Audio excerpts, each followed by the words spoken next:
Presentamos hoy en este congreso la comunicación titulada Índice y métricas para la gestión de la reputación de museos en el entorno online. Esta investigación está desarrollada por las profesoras Ana María Casado y María Mercedes Rojas de Gracia del Departamento de Economía y Administración de Empresas de la Universidad de Málaga y por su alumno de posgrado Rafael Toledo Ray. Los museos, dada su misión y finalidad social como entidad cultural y educativa y en pro de cuidar su legitimidad social, están apostando por mantener su reputación.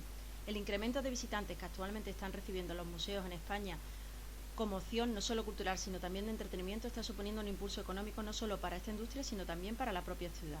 Este es el caso de Málaga y su museo sobre el que se encuentra focalizado dicho estudio. Como consecuencia de esta proliferación de visitantes, se están generando comunidades online que emiten un gran volumen de opiniones que afectan a su reputación. Sin embargo, la gestión de este volumen de opiniones no está facilitando la gestión de su reputación. Frente a este contexto, detectamos la necesidad que los museos tienen de analizar y medir su reputación en este entorno online para poder obtener una inteligencia reputacional 360 suficiente para su toma de decisiones. Y esta necesidad fue el punto de partida para considerar la relevancia de abordar nuestra investigación. Pero, ¿cómo se enmarca la reputación en el ámbito de los museos? Es un recurso intangible que forma parte del capital de los museos. Según von Brun y Van Riel, la reputación es la evaluación basada en la percepción de los stakeholders sobre el desempeño de una entidad, en el pasado y en el futuro, impactando el comportamiento que en caso de un juicio positivo otorga a la organización de una licencia para operar. ¿Cómo se construye la reputación museística? Según los profesores Van Riel y Heyding, basándose en el modelo Restrat Puls, la reputación está formada por dos dimensiones, la emocional y la racional. Las dimensiones emocionales vienen determinadas por la emoción o sentimiento que estos museos provocan en sus públicos. Respecto a las dimensiones racionales, estas explican qué drivers son los que han provocado este sentimiento. En la tabla que se muestra se puede observar sus 6 dimensiones, las colecciones y servicios ofertados por los museos, la capacidad innovadora de estos, su entorno de trabajo, etc. Esta reputación igualmente tiene un componente actitudinal, es decir, un visitante que tiene un sentimiento favorable o desfavorable frente a la experiencia vivida con un museo puede recomendar, hablar positivamente o donar e incluso considerarlo como un lugar interesante para trabajar. Pero esta recomendación no solo la producen nuestros públicos o visitantes que están familiarizados con nosotros, sino que frente al contexto online donde estamos inmersos surgen otros tipos de stakeholders que difieren e incluso influyen en esa reputación de sus públicos. Por tanto, en este contexto online, el diálogo, el engagement, la comunicación espontánea y el feedback continuo son aspectos claves que se pueden considerar en el estudio de la reputación de los museos. Además, la reputación generada en los canales online supone un desafío para los museos y para su estudio académico debido al gran volumen de información que se produce cada día, la capacidad del usuario para interactuar con la organización, la dificultad en la extracción de los datos y el tratamiento de los datos para obtener la inteligencia reputacional.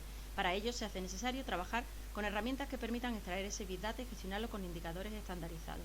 En este sentido, la reputación en los contextos online se genera a partir de la propia experiencia percibida y expresada en opiniones online por parte del usuario con la marca, a través de la recomendación adquirida por el word of mouth y a través de las opiniones expresadas por los influencers sociales. Una de las métricas más estudiadas en este ámbito, el word of mouth, utiliza metodologías como el análisis de contenidos, sentimientos, temas en red. Existen además tipologías de herramientas a la hora de analizar las opiniones o percepciones de los usuarios, como herramientas web de monitorización tales como las plataformas de escucha empresariales, soluciones específicas de minería de datos, etc. Sin embargo, tras una revisión de la literatura y de las herramientas existentes en el campo profesional, se observa un desarrollo desmesurado de esas herramientas y un despliegue de indicadores, según la red analizada, muy dispares y dispersos por tipo de herramienta.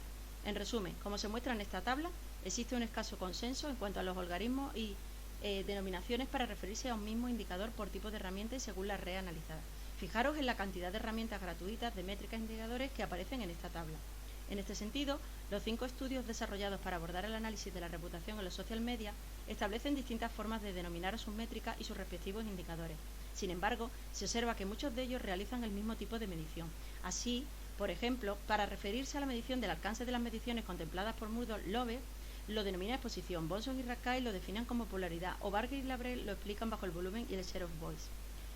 Teniendo en cuenta este escaso consenso y dispersión de métricas e indicadores, el objetivo de este trabajo es unificar y definir para la medición holística de la reputación en el contexto online unos indicadores y métricas que ofrezcan una visión 360 que permita comprender desde una perspectiva tanto quali como quanti la reputación de los museos más visitados en el actual ecosistema digital, de tal forma que nos permita, 1, diagnosticar las dimensiones y atributos que generan un mayor impacto en la reputación de los museos, 2, realizar un benchmarking de fortaleza y debilidades reputacionales, 3. Diagnosticar las dimensiones emocionales y los atributos que generan un mayor impacto en la reputación de los museos.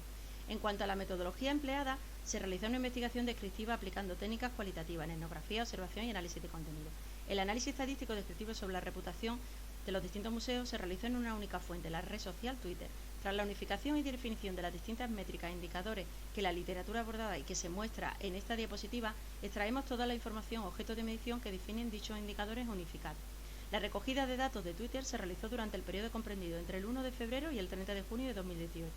Y para el análisis de los datos se realizó la filtración de la información cuantitativa de cada museo, la clasificación de la información mediante técnicas etnográficas recogiendo opiniones de sentimiento, expresión y temática, y se obtuvo 824 tweets analizados a través de el software NVivo 12 y se complementó con un análisis descriptivo en SPSS Statistics.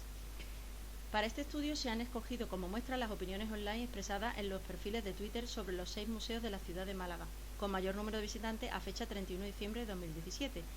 Ahí se pueden y se ilustran el Museo Ruso, la Casa Natal Picasso, el Thyssen, el Centro Pompidou, el K y el Museo Picasso. En cuanto a los resultados obtenidos respecto a las principales dimensiones y atributos reputacionales de los museos de Málaga, en esta tabla se puede observar claramente que en todos los museos la dimensión racional que mejor explica la reputación es el producto, ya que cuenta en todos los casos con más de un 50% de menciones, llegando en el caso del Museo Thyssen a significar el 95% de sus comentarios. Concretamente, las colecciones atractivas es el atributo reputacional que mayor peso tiene en el estudio. Respecto al segundo objetivo, cuando realizamos el benchmarking de las fortalezas reputacionales entre los distintos museos, se observa que aquellos con mayor número de dimensiones reputacionales con fortaleza son el Centro de Arte Contemporáneo Málaga y la Fundación Casa Natal. Si profundizamos en el análisis, el Centro Pompidou y el Museo Carmen Thyssen, la dimensión de producto más valorada por la mayoría de los usuarios es la relevancia de las exposiciones temporales, así como la belleza de sus edificios. También cabe destacar que dentro de la dimensión de producto, el único museo que se diferencia favorablemente por el personal es el Museo Ruso. Siguiendo con el segundo objetivo, en el benchmarking de debilidades reputacionales vemos como también la mayoría de aspectos destacables en el estudio se centran en la dimensión de producto, principalmente en las colecciones y el personal. Por último, respecto a las dimensiones y atributos de mayor impacto, Museos Picasso y Thyssen acaparan más del 54% de las conversaciones digitales. La reputación en general es positiva, pero el engagement es bajo. Por tanto, el engagement generado en los museos se puede considerar bajo, mientras que el alcance medido por número de seguidores y el IWOM es considerable. Aun cuando son muchas las personas que siguen a la marca, sin embargo, son escasas las que despiertan un fuerte engagement. De forma similar, el alto número de opiniones neutras y el bajo engagement que se observa en nuestros resultados presenta indicios de que la dimensión emocional de reputación está relacionada con el engagement. También hemos encontrado que aquellos museos con un sentimiento más positivo tienen un mayor número de defensores de su marca y tienen un menor tiempo de 1 hora a la hora de dar respuesta al usuario a través del canal. Las principales conclusiones de nuestro trabajo son: en primer lugar, los indicadores y métricas seleccionados son relevantes para abordar la visión 360 de la reputación de los museos en el entorno online, concretamente en el canal de Twitter.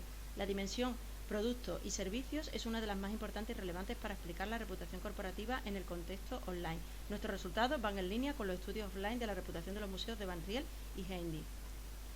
En tercer lugar, la escasa oferta de obras reconocidas es una de las debilidades más relevantes. Igualmente queda manifiesto que para un público con menos sensibilidad, el bajo precio es una fortaleza de la dimensión de producto.